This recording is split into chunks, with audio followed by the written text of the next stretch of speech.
Hey everyone, it's Annie Margaret Yang back with another video for you today. 5 reasons to avoid community banks. So if you watched my previous video on how to choose a bank on low income, you're going to find that a lot of the banks that will meet the criteria on the 5 things I'm telling you to look at when choosing a bank are going to be community banks.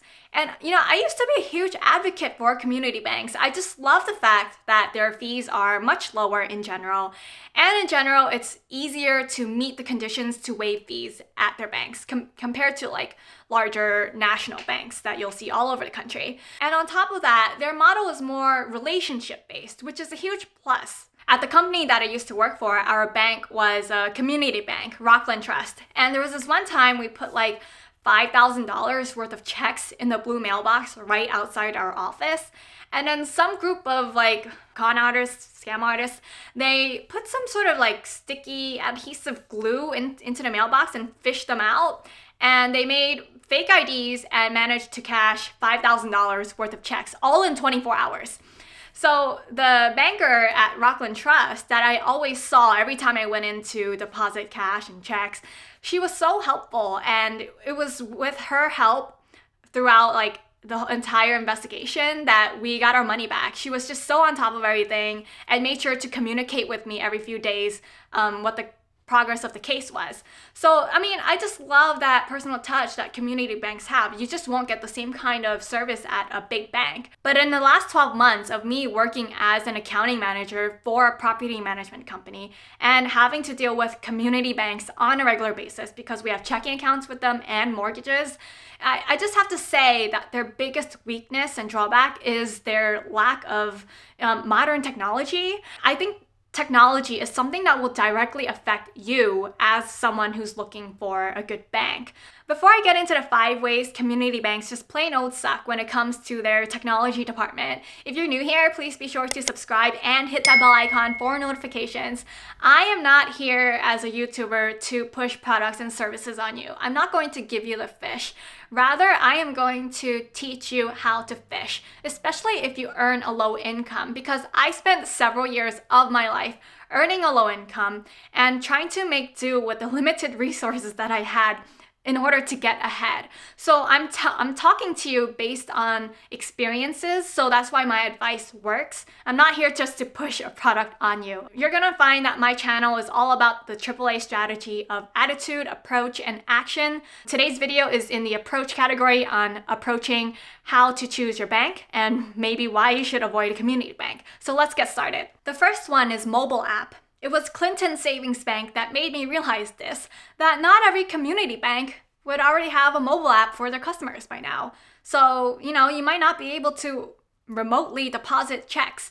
While Clinton Savings Bank does have a mobile app for their personal accounts, they do not have a mobile app for their business accounts.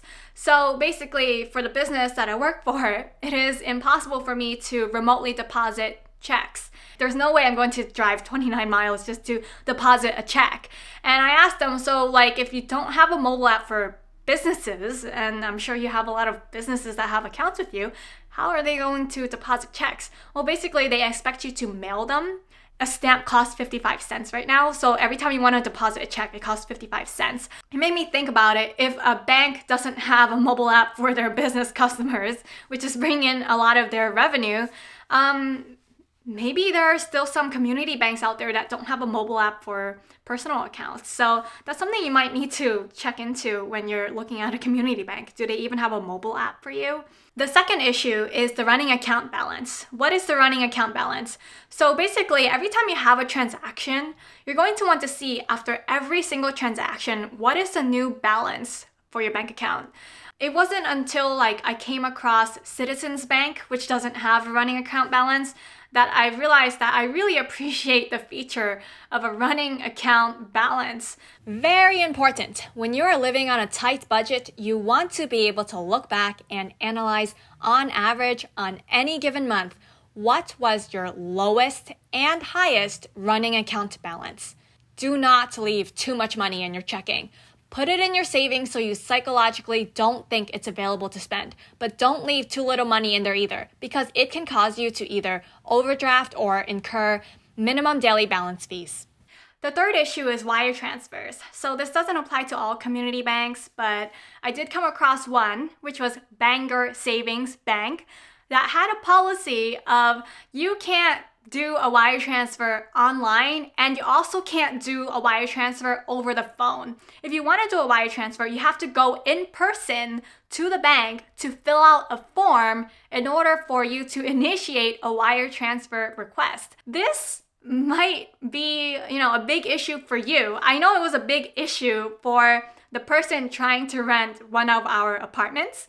This guy was coming up from Maine to Boston to move here and rent an apartment, right? And they needed to put their security deposit down.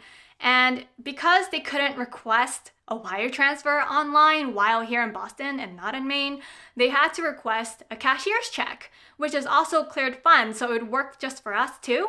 But the bank mailed us a cashier's check, not to our company's name, but instead to that person's name. So we couldn't cash the check. Then I had to mail the check back, requesting a new check be made out to our company's name.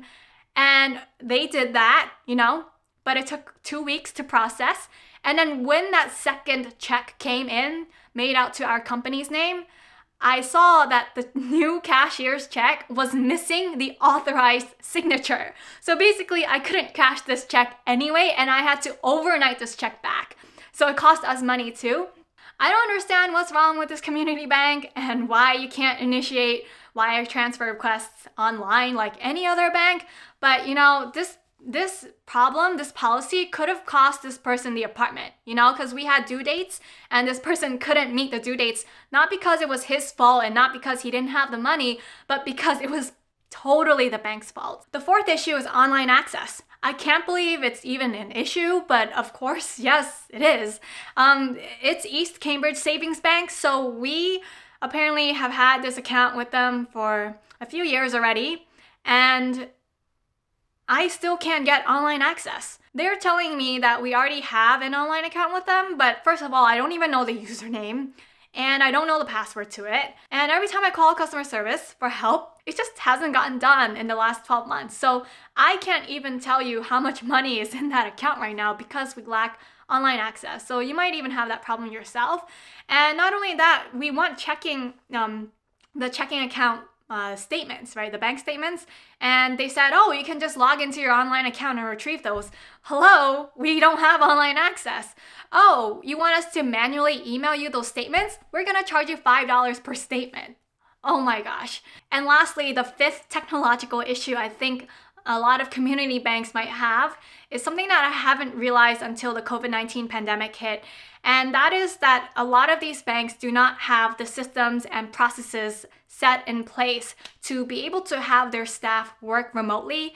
And even after 12 months, I don't know why they're still struggling with trying to work remotely, because they should have tried to improve things along the way in the last 12 months, but apparently it's still an issue. So we did a refinance on a property to Norwood Bank last month, and I think it was around December 7th. I asked the bank to please add this new mortgage to my online profile so that I can see how much is due for the mortgage every month and what's the current principal balance, how much we pay in interest, all that good stuff. And yeah, it's been 3 weeks and it still hasn't been processed yet, apparently, because their staff cannot do something like this remotely. They have to do it in the office. I'm not sure why something as simple as this would require it to be done in the office, but yeah, apparently that's just the way it is. And I know the mortgage due date is due soon, and I still don't even know how much is due. Alright guys, those are all my horror stories on banks for you today. I hope you enjoyed listening to my stories. Yeah, if you're looking at a community bank, just be a little bit more wary of what their technology is like, because it is something that I think is going to directly affect you personally when you have a bank account with a community bank, which is, their technology. And I just think that they need to step up the game. They're just not there yet, but maybe when they are there, it's going to be a great experience for you. But right now it's not that great of an experience. So it's something I never thought about, 5-7 years ago, but it's something I've only realized in the last 12 months. So I just thought maybe I might give my 2 cents on this. All of the information that I provide here on my channel is free for you. If you want to support my channel financially, please do buy my book on Amazon, 1001 Ways to Save Money, Quit Flushing Your Hard-Earned Money Down the Toilet. I would totally appreciate it. And do remember to like this video if you do, and subscribe for more content in the future. And I will see you guys next time. Bye.